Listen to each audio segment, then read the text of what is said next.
राधे राधे, हरे कृष्ण। प्रेम से बोलिए श्री सत्यनारायण भगवान की जय। श्री सत्यनारायण कथा का उल्लेख स्कंद पुराण के 13वें खंड में मिलता है। श्री सत्यनारायण कथा में 5 अध्याय और 170 श्लोक संस्कृत भाषा में मिलते हैं। श्री सत्यनारायण भगवान की कथा में संकल्प को भूलना और प्रसाद का अपमान करना, यह 2 प्रमुख विषय हैं। सत्यनारायण भगवान की कथा के 5 अध्यायों में बताया गया है कि सत्य का पालन न करने से कई प्रकार की समस्याएं आती हैं, इसलिए सदैव सत्य व्रत का पालन करना चाहिए। श्री सत्यनारायण भगवान की कथा भगवान श्री विष्णु के सत्यनारायण रूप की महिमा और कृपा का वर्णन करती है। इसका श्रवण और पाठ जीवन में सुख, समृद्धि, शांति और हर प्रकार की समस्याओं से मुक्ति की कामना के लिए किया जाता है।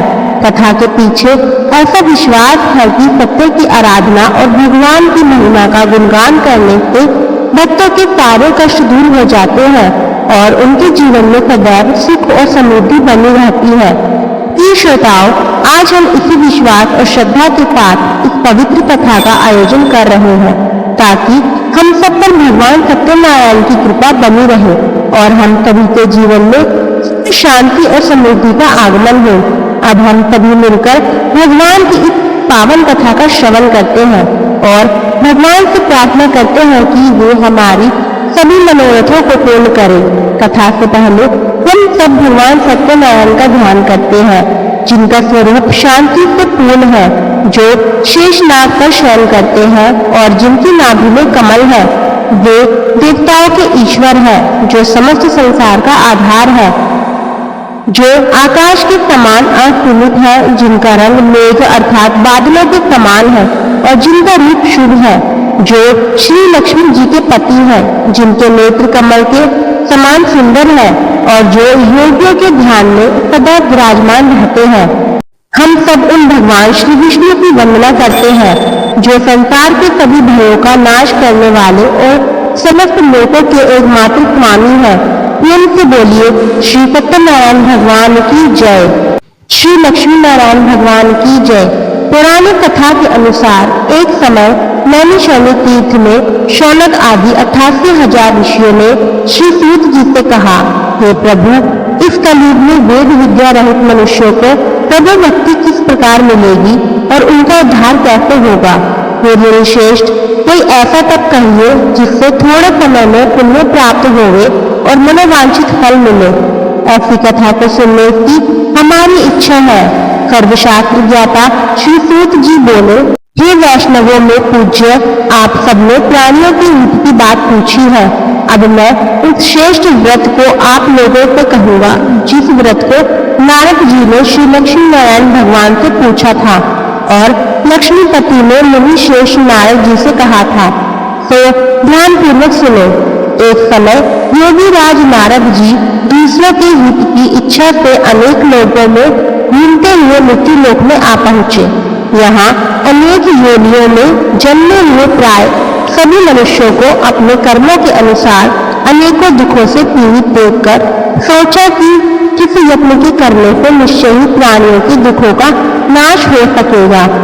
ऐसा मन में सोचकर देवर्षि मुनि श्री विष्णु लोक गए। वहाँ श्वेत वर्ण और 4 भुजाओं वाले देवों के इष्ट नारायण को देखकर जिनके हाथों में शंख, चक्र, गदा और पद्म थे तथा वर्णमाला पहने हुए थे, स्तुति करने लगे। हे भगवान, आप अत्यंत शक्ति से संपन्न हैं। मन तथा वाणी भी आपको नहीं पा सकती। आपका आदि मध्य अंत भी नहीं है। आप निर्गुण स्वरूप सृष्टि के आदिभूत और भक्तों के सभी दुखों को नष्ट करने वाले हो। आपको मेरा नमस्कार है।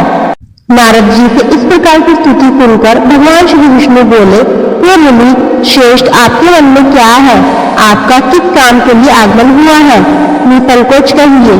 तब नारद मुनि बोले, प्रभु, मृत्यु लोक में सब मनुष्य जो अनेक योनियों में पैदा हुए हैं, अपने अपने कर्मों के द्वारा अनेक प्रकार के दुखों से दुखी हो रहे हैं।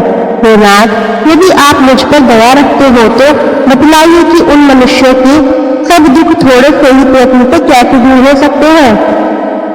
तब श्री विष्णु भगवान जी बोले, हे नारद, मनुष्य की भलाई के लिए तुमने बहुत अच्छी बात पूछी है। जिस काम के करने से मनुष्य मोह से छूट जाता है वह मैं कहता हूँ।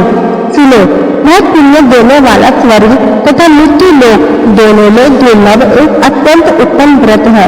आज मैं प्रेमवश होकर तुमसे कहता हूँ, श्री सत्यनारायण भगवान का यह व्रत अच्छी तरह विधि पूर्वक करके मनुष्य धरती पर आयु पर्यंत सुख भोग कर मरने पर मोक्ष को प्राप्त होता है। श्री भगवान के वचन सुनकर नारद मुनि बोले, हे भगवान, इस व्रत का फल क्या है, क्या विधान है और किसने यह व्रत किया है और किस दिन यह व्रत करना चाहिए, विस्तार पूर्वक कहिए।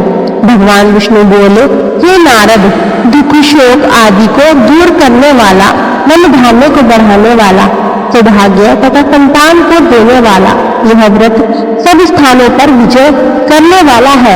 भक्ति और श्रद्धा के साथ किसी भी दिन मनुष्य श्री सत्यनारायण की प्रातः काल के समय ब्राह्मणों और बंधुओं के साथ धर्मपरायण होकर पूजा करे। भक्ति भाव से नैवेद्य देने का फल शहद, घी, दूध और गेहूं का आटा सवाया लेवे। गेहूं के अभाव में साथी का चूर्ण भी ले सकते हैं और सभी पदार्थों को भगवान को अर्पण कर देवे तथा बंधुओं सहित ब्राह्मणों को भोजन करावे। पश्चात स्वयं भोजन करे। रात्रि में नृत्य, गीत आदि का आयोजन कर सत्यनारायण भगवान का ध्यान करते हुए समय बिताए। इस तरह व्रत करने पर मनुष्यों की इच्छा निश्चय ही पूरी होती है। विशेष रूप से कलिकाल में भूमि पर यही मोक्ष का सरल उपाय है। प्रेम से बोलिए, श्री सत्यनारायण भगवान की जय। श्री सत्यनारायण व्रत कथा का प्रथम अध्याय संपूर्ण। दूसरा अध्याय। श्री सूत जी बोले, हे ऋषियों, जिसने पहले समय में इस व्रत को किया है उसका इतिहास कहता हूँ, ध्यान पूर्वक सुनो। सुंदर काशीपुरी नगरी में एक अत्यंत निर्धन ब्राह्मण रहता था। वह भूख और प्यास से बेचैन हुआ नित्य पृथ्वी पर घूमता था। ब्राह्मणों से प्रेम करने वाले भगवान ने ब्राह्मण को दुखी देखकर बूढ़े ब्राह्मण का रूप धरकर उसके पास जाकर आदर पूर्वक पूछा, हे विप्र, तुम नित्य दुखी होकर पृथ्वी पर क्यों घूमते हो? हे ब्राह्मण, यह सब मुझसे कहो, मैं सुनना चाहता हूँ। तब वह ब्राह्मण बोला, मैं निर्धन ब्राह्मण हूँ, भिक्षा के लिए पृथ्वी पर फिरता हूँ। हे भगवान, यदि आप इससे छुटकारा पाने का कोई उपाय जानते हो तो कृपा कर मुझे बताएं। वृद्ध ब्राह्मण बोला, हे विप्र, सत्यनारायण भगवान मनोवांछित फल देने वाले हैं, इसलिए तुम उनका पूजन करो, जिसके करने से मनुष्य सब दुखों से मुक्त हो जाते हैं। तब ब्राह्मण को व्रत का सारा विधान बतलाकर बूढ़े ब्राह्मण का रूप धारण करने वाले श्री सत्यनारायण भगवान वही अंतर्ध्यान हो गए। जिस व्रत को ब्राह्मण ने बतलाया है मैं उसको अवश्य करूंगा। यह निश्चय करने पर उसे रात भर नींद नहीं आई।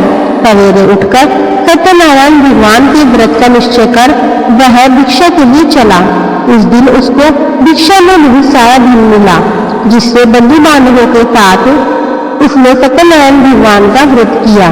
इसके करने से वह ब्राह्मण सब दुखों से छूटकर अन्य प्रकार की संपत्तियों से युक्त हुआ।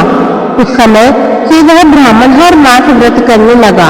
इस तरह सत्यनारायण भगवान के व्रत को जो भी करेगा वह मनुष्य सब दुखों से छूट जाएगा।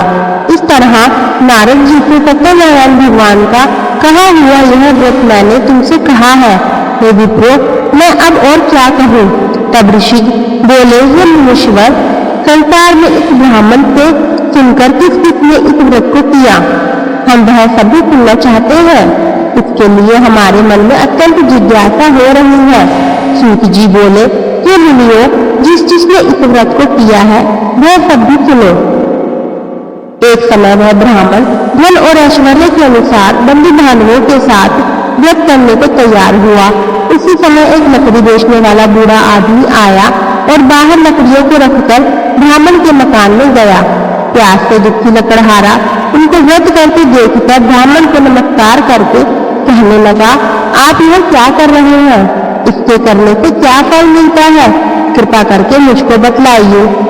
ब्राह्मण ने कहा, सब मनोरथों को पूर्ण करने वाला यह सत्यनारायण भगवान का व्रत है। इसकी ही कृपा से मेरे यहाँ धन धान्य आदि की वृद्धि हुई है। ब्राह्मण से इस व्रत के बारे में जानकर लकड़हारा अत्यंत प्रसन्न हुआ। चरणामृत लेकर प्रसाद ग्रहण करने के बाद वह अपने घर को गया। अगले दिन लकड़हारे ने अपने मन में इस प्रकार का संकल्प लिया कि आज गांव में लकड़ी बेचने से जो धन मिलेगा उसी से सत्यनारायण भगवान का उत्तम व्रत करूंगा। ऐसा मन में निश्चय कर वह बूढ़ा आदमी लकड़ियां अपने सिर पर रखकर जिस नगर में धनवान लोग रहा करते थे ऐसे सुंदर नगर में गया। उस दिन वहां पर उसे उन लकड़ियों का दाम पहले से चौगुना मिला। तब वह लकड़हारा दाम लेकर अति प्रसन्न होकर पके केले, शक्कर, घी, दूध, दही और गेहूं का चूर्ण इत्यादि सत्यनारायण भगवान के व्रत की कुल सामग्रियों को लेकर अपने घर गया। फिर उसने अपने परिवारजनों को बुलाकर विधि के साथ भगवान का पूजन और व्रत किया। उस व्रत के पुण्य प्रभाव से वह बूढ़ा लकड़हारा धन, पुत्र आदि से युक्त हुआ और संसार के समस्त सुख भोग कर अंत में वैकुंठ लोक को चला गया। श्री सत्यनारायण भगवान की जय। श्री सत्यनारायण व्रत कथा का दूसरा अध्याय संपूर्ण। तीसरा अध्याय। श्री सूत जी बोले, हे श्रेष्ठ मुनियों, आगे की कथा कहता हूँ, सुनो। पहले समय में उनका मुख नाम का एक बुद्धिमान राजा रहा करता था। वह सत्यवक्ता और जितेंद्रिय था। प्रतिदिन देव स्थानों पर जाता और गरीबों को धन देकर उनके कष्ट दूर करता था। उसकी पत्नी कमल के समान मुख वाली और सती साध्वी थी। पुत्र प्राप्ति के लिए भद्रशिला नदी के तट पर उन दोनों ने सत्यनारायण भगवान का व्रत किया। उस समय वहां एक साधु नामक वैश्य आया। उसके पास व्यापार के लिए बहुत सारा धन था। वह नाव के किनारे पर ठहराकर राजा के पास आ गया और राजा को व्रत करते देखकर विनय के साथ पूछने लगा, हे राजन, भक्ति युक्त चित्त से यह आप क्या कर रहे हैं? मेरी सुनने की इच्छा है, तो आप मुझे बताइए। तब राजा बोला, हे वैश्य, अपने बांधवों के साथ पुत्र आदि की प्राप्ति के लिए यह महाशक्तिवान सत्यनारायण भगवान का व्रत और पूजन में कर रहा हूँ। राजा के वचन सुनकर साधु आदर से बोला, हे राजन, मुझे से भी इसका विधान कहो। मैं भी आपके कहे अनुसार इस व्रत को अवश्य करूँगा। मेरी भी कोई संतान नहीं है और मुझे विश्वास है कि इस व्रत के करने से निश्चय ही मुझे संतान की प्राप्ति होगी। तब राजा से सब विधान सुनकर व्यापार से निवृत्त होकर वह आनंद के साथ अपने घर को गया। साधु ने अपनी स्त्री को संतान देने वाले इस व्रत को सुनाया और प्रण किया कि जब मेरे यहाँ संतान होगी तब मैं इस व्रत को करूँगा। साधु ने ऐसे वचन अपनी पत्नी लीलावती से कहे। एक दिन उसकी पत्नी पति के साथ आनंदित होकर सांसारिक धर्म में प्रवृत्त होकर श्री सत्यनारायण भगवान की कृपा से गर्भवती हो गई और 10वें महीने में उसके एक सुंदर कन्या का जन्म हुआ। वह कन्या दिनों दिन इस तरह बनने लगी जैसे शुक्ल पक्ष का चंद्रमा बढ़ता है। कन्या का नाम कलावती रखा गया। तब लीलावती ने मीठे शब्दों में अपने पति से कहा कि स्वामी, जो आपने संकल्प लिया था कि मैं संतान होने पर सत्यनारायण भगवान का व्रत करूंगा, अब आप इसे करिए। साधु बोला, हे प्रिय, इसके विवाह पर करूंगा। इस प्रकार अपनी पत्नी को आश्वासन देकर वह नगर को चला गया। अब कलावती अपने पिता के घर में रहकर बड़ी हो रही थी। एक दिन साधु ने जब नगर में पत्नियों के साथ अपनी पुत्री को देखा तो तुरंत दूत को बुलाकर कहा कि पुत्री के लिए कोई सुयोग्य वर देखकर लाओ। साधु की आज्ञा पाकर दूत कंचन नगर पहुंचा और वहां पर बहुत खोज कर वो देखभाल कर कन्या के लिए सुयोग्य पुत्र को ले आया। उस सुयोग्य युवक को देखकर साधु ने अपने बंधु बांधवों सहित प्रसन्नचित्त होकर अपनी पुत्री का विवाह उसके साथ कर दिया। किंतु दुर्भाग्य से विवाह के समय भी उस व्रत को करना भूल गया। तब श्री सत्यनारायण भगवान क्रोधित हो गए और साधु को श्राप दे दिया कि तुम्हें दारुण दुख प्राप्त होगा। अपने कार्य में कुशल साधु वैश्य अपने जमाता सहित समुद्र के समीप स्थित रत्नपुर नगर में गया और वहां दोनों ससुर जमाई चंद्रकेतु राजा के उस नगर में व्यापार करने लगे। एक दिन भगवान सत्यनारायण की माया से प्रेरित कोई चोर राजा का धन चुराकर भागा जा रहा था, किंतु राजा के दूतों को आता देखकर चोर घबराकर भागते हुए धन को वहीं चुपचाप छोड़कर चले गए जहाँ वे ससुर और जमाई ठहरे हुए थे। जब दूतों ने उस साधु वैश्य के पास राजा के धन को रखा हुआ देखा तो वे उन्हीं को चोर समझकर दोनों को बांधकर ले गए और राजा के पास जाकर बोले, हे राजन, यह दो चोर हम पकड़कर लाए हैं, देखकर आज्ञा दीजिए। तब राजा की आज्ञा से उनको कठोर कारावास में डलवा दिया गया और उनका सब धन भी छीन लिया गया। सत्यनारायण भगवान के श्राप के कारण साधु वैश्य की पत्नी और पुत्री भी इधर घर में बहुत दुखी रहने लगी। उनके घर पर जो भी धन रखा था चोर चुराकर ले गए। शारीरिक और मानसिक पीड़ा तथा भूख प्यास से अति दुखी होकर और अन्न की चिंता में कलावती एक दिन एक ब्राह्मण के घर गई। वहां उसने सत्यनारायण भगवान का व्रत होते देखा, फिर कथा सुनी और प्रसाद ग्रहण करके रात होने पर वह घर आई। तब उसकी माता ने कलावती से पूछा, हे पुत्री, तू अब तक कहाँ रही और तेरे मन में क्या है? कलावती कहने लगी, माते, मैंने एक ब्राह्मण के घर पर श्री सत्यनारायण भगवान का व्रत होते देखा है। कन्या के ऐसे वचन सुनकर लीलावती भगवान के पूजन की तैयारी करने लगी। लीलावती ने परिवार और बंधुओं सहित श्री सत्यनारायण भगवान का पूजन किया और वर मांगा कि मेरे पति और दामाद शीघ्र घर आ जाएं। साथ ही प्रार्थना की कि हम सबका अपराध क्षमा करो। सत्यनारायण भगवान इस व्रत से संतुष्ट हो गए और राजा चंद्रकेतु को स्वप्न में दर्शन देकर कहा, हे राजन, तुमने जिन दोनों वैश्यों को बंदी बना रखा है वे निर्दोष है, उन्हें प्रातः ही छोड़ दो और उनका सब धन जो तुमने ले लिया है उसे वापस लौटा दो, नहीं तो मैं तेरा धन, राज्य, पुत्र आदि सब नष्ट कर दूंगा। राजा को ऐसे वचन कहकर भगवान अंतर्ध्यान हो गए। प्रातःकाल राजा चंद्रकेतु ने सभा में अपना स्वप्न सुनाया। फिर दोनों मणि पुत्रों को कैद से मुक्त कर सभा में बुलाया। दोनों ने आते ही राजा को नमस्कार किया। राजा मीठे वचनों से बोला, हे महानुभावों, तुम्हें 10 वर्ष ऐसा कठिन दुख प्राप्त हुआ है, अब तुम्हें कोई भय नहीं है। ऐसा कहकर राजा ने उनको नए नए वस्त्र आभूषण पहनाए। उनका जितना धन लिया था उससे दोगुना धन देकर आधा कहीं विदा कर दिया। तब वे दोनों वैश्य अपने घर को चल दिए। श्री सत्यनारायण भगवान की जय। श्री सत्यनारायण व्रत कथा का 3रा अध्याय संपूर्ण। 4था अध्याय। श्री सूत जी बोले, साधु बनिया मंगल चारण कर और ब्राह्मणों को धन देकर अपने नगर के लिए चल पड़ा। साधु के कुछ दूर जाने पर इधर भगवान उसकी सत्यता की परीक्षा लेने के विषय में जिज्ञासा हुई। तब वे एक बंदी का वेश बनाकर उस बंदी के सामने गए और पूछा, साधु तुम्हारी नाव में क्या भरा है? तब धन के मद में चूक दोनों महाजनों ने अवहेलना का पूर्वक हंसते हुए कहा, बंदी सन्यासी क्यों पूछ रहे हो? क्या कुछ मुद्रा लेने की इच्छा है? हमारी नाव में तो लता और पत्ते आदि भरे हैं। उनकी ऐसी निष्ठुर वाणी सुनकर दंडी वेशधारी भगवान बोले, तुम्हारी बात सच हो जाए। ऐसा कहकर दंडी सन्यासी को रूप धारण किए हुए भगवान कुछ दूर जाकर समुद्र के समीप बैठ गए।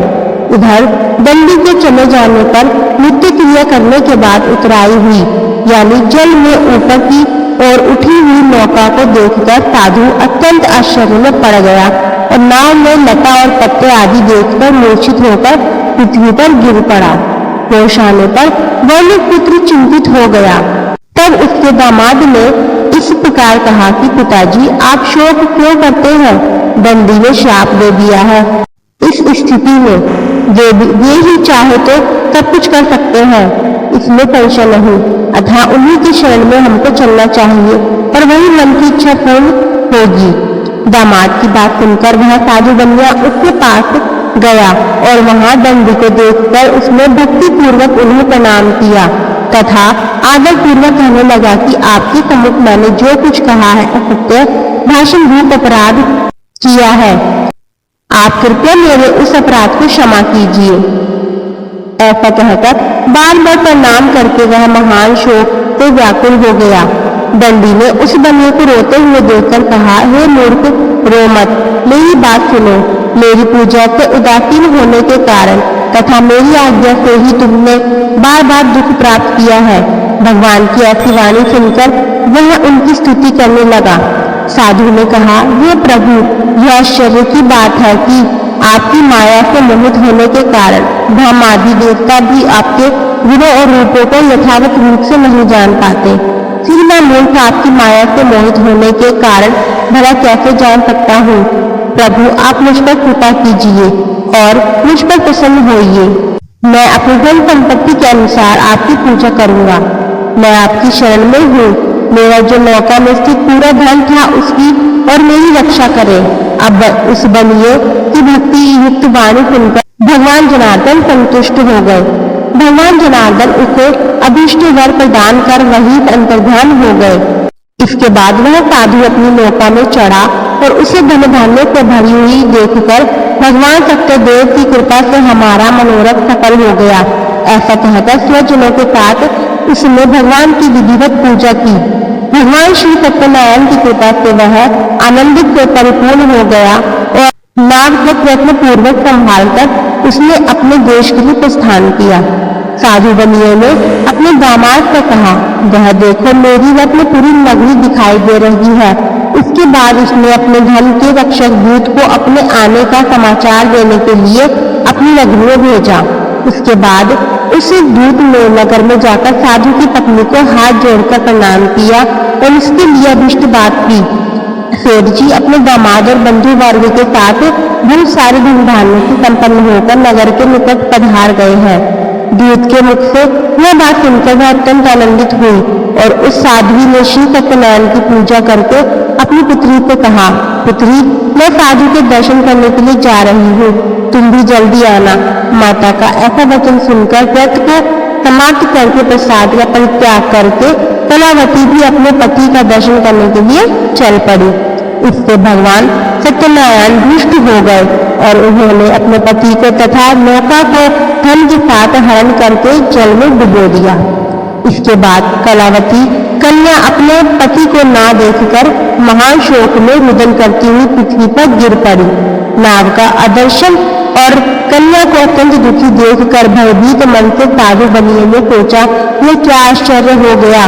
नाव का संचालन करने वाले भी सभी चिंतित हो गए। इसके बाद वह लीलावती भी कन्या को देखकर दुख से व्याकुल हो गई और अत्यंत दुख से विलाप करती हुई अपने पति से इस प्रकार बोली, स्वामी, अभी अभी नौका के साथ वह अदृश्य कैसे हो गया? न जाने किस देवता की उपेक्षा से वह नौका हरण कर ली गई है, या फिर श्री सत्यनारायण का महात्म्य भला कौन जान सकता है। ऐसा कहकर वह अपने परिवारजनों के साथ विलाप करने लगी और कलावती कन्या को गोद में लेकर रोने लगी।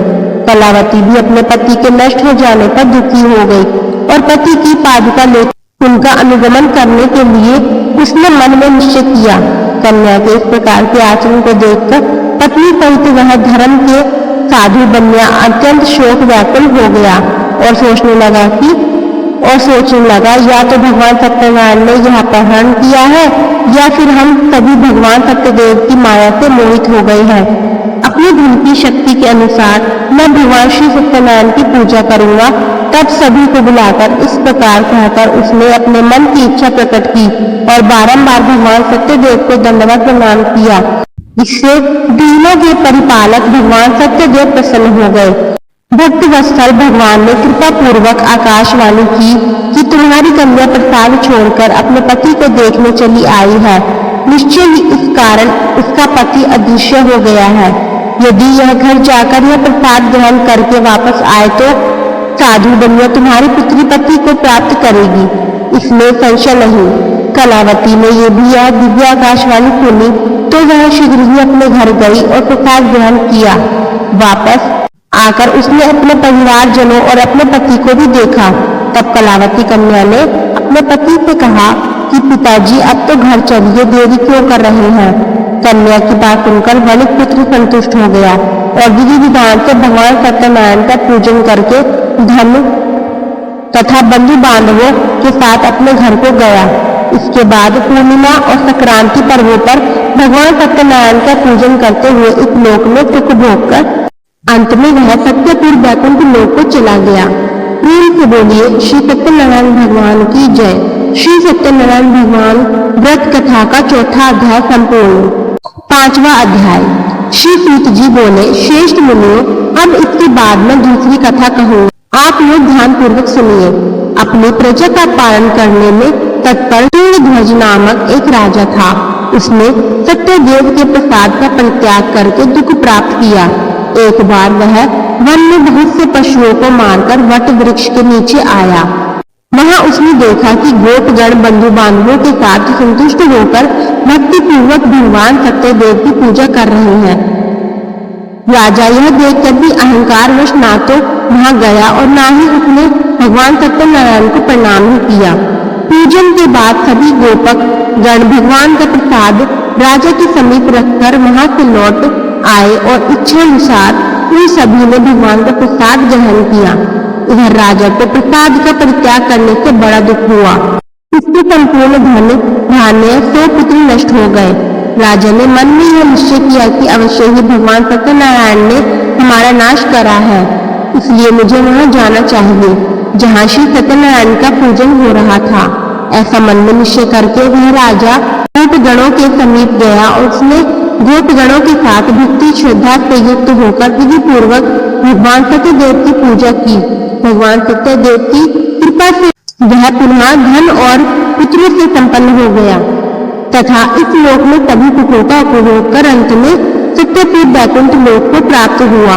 श्री सूत जी कहते हैं, जो व्यक्ति इस परम दुर्लभ श्री सत्यनारायण के व्रत को करता है और पुण्यमय तथा फल प्रदायिनी भगवान की कथा को भक्ति युक्त होकर सुनता है, उसे भगवान सत्यनारायण की कृपा से धन धान्य आदि की प्राप्ति होती है। दरिद्र धनवान हो जाता है, बंधन में पड़ा हुआ बंधन से मुक्त हो जाता है, डरा हुआ व्यक्ति भय मुक्त हो जाता है। यह सत्य बात है, इसमें संशय नहीं है। इस लोक में वह सभी इच्छित फलों को भोगकर अंत में सत्यपुर लोक को जाता है। हे ब्राह्मणों, इस प्रकार मैंने आप लोगों से भगवान श्री सत्यनारायण के व्रत को कहा, जिसे करके मनुष्य सभी दुखों से मुक्त हो जाता है। कलयुग में तो भगवान सत्यदेव की पूजा विशेष फल प्रदान करने वाली है। भगवान विष्णु को ही कुछ लोग काल, कुछ लोग सत्य, कोई ईश और कोई सत्यदेव तथा दूसरे लोग सत्यनारायण नाम से कहेंगे। अनेक रूप धारण करके भगवान सत्यनारायण सभी का मनोरथ सिद्ध करते हैं। कलयुग में सनातन भगवान विष्णु ही सत्य व्रत रूप धारण करके सभी का मनोरथ पूर्ण करने वाले होंगे। ये श्रेष्ठ मुनियों, जो व्यक्ति नित्य भगवान सत्यनारायण की इस व्रत कथा को पढ़ता है, सुनता है, भगवान सत्यनारायण की कृपा से उसके सभी पाप नष्ट हो जाते हैं। हे मुनीश्वरों, पूर्व काल में जिन लोगों ने भगवान सत्यनारायण का व्रत किया था, उसके अगले जन्म का वृत्तांत कहता हूँ, आप लोग सुनिए। महान प्रजा संपन्न शतानंद नाम के ब्राह्मण सत्यनारायण व्रत करने के प्रभाव से दूसरे जन्म में सुदामा नामक ब्राह्मण हुए और इस जन्म में भगवान श्री कृष्ण का ध्यान करके उन्होंने मोक्ष प्राप्त किया। लकड़हारा भील भूमियों का राजा हुआ और अगले जन्म में उसने भगवान श्री राम की सेवा करके मोक्ष प्राप्त किया। महाराज, उनका मुख्य दूसरे जन्म में राजा दशरथ हुए, जिन्होंने श्री रंगनाथ जी की पूजा करके अंत में बैकुंठ प्राप्त किया। का धार्मिक और सत्यव्रती साधु पिछले जन्म के सत्यव्रत के प्रभाव से अपने दूसरे जन्म में मोरध्वज नामक राजा हुआ। उसने आर्य को चीरकर अपने पुत्र की आदि देह भगवान विष्णु को अर्पित कर मोक्ष प्रदान किया। महाराज तुंगध्वज जमांतर में स्वयंभू मनु हुए और भगवत संबंधी संपूर्ण कार्यों का अनुष्ठान करके बैकुंठ लोक को प्राप्त हुए।